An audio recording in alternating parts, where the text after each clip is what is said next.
doorstop sekarang itu yang penting kelihatan pintu itu maksudnya tuh.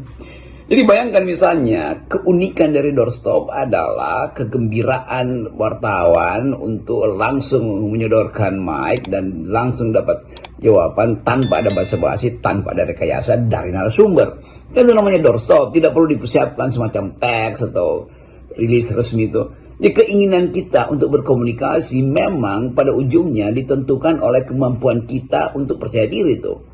Jadi kalau akhirnya terbongkar skandal bahwa Jokowi memang nggak pernah doorstop secara real tapi direkayasa, lalu pertanyaan kita, ya kalau begitu Jokowi dari awal direkayasa dong masuknya dia di istana tuh.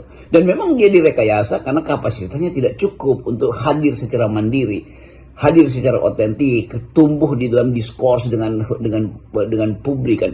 Kan itu menunjukkan betapa watak seseorang itu memang dari awal sudah menunjukkan kapasitasnya. Jokowi di luar negeri juga nggak mungkin doorstop, apalagi karena mungkin keterbatasan alat komunikasi. Tetapi kalau cuma soal bahasa ada penerjemah. Kalau bicara di luar negeri pasti disediakan penerjemah tuh. Pak Harto juga disediakan penerjemah, tapi Pak Harto nggak pernah doorstop yang direkayasa tuh. Pak Harto mengerti apa yang mesti diucapkan, maka dia panggil penerjemahnya tuh. Ini yang saya ucapkan pada Ronald Reagan misalnya tuh, pada Margaret Thatcher.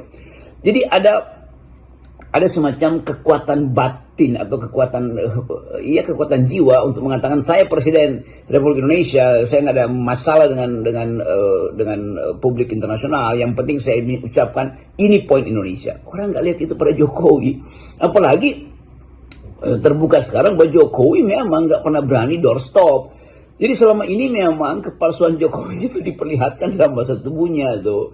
Jadi ditutupi sebetulnya kapasitasnya tuh. Nah ini yang kita maksud dari awal, yang saya terangkan dari awal, bahwa penipuan pencitraan itu justru diagung-agungkan oleh para buzzer, oleh media sosial yang dia sewa, oleh apa aja, sehingga lembaga survei selalu mengatakan nih ketertarikan pada Jokowi masih tinggi nih, Jokowi menyapa publik. Iya, kemampuan Jokowi ada bagi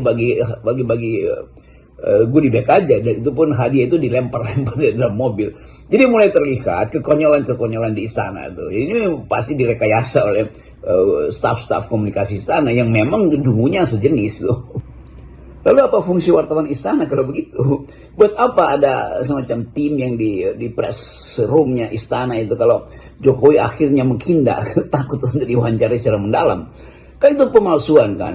Zaman Pak Harto semua keterangan itu, begitu Harto selesai bicara itu, mulai dari Murdiono, Pak Mur, lalu Pak Harmoko segala macam, menteri-menteri berjajar dan mampu menjawab secara sempurna hasil dari sidang kabinet.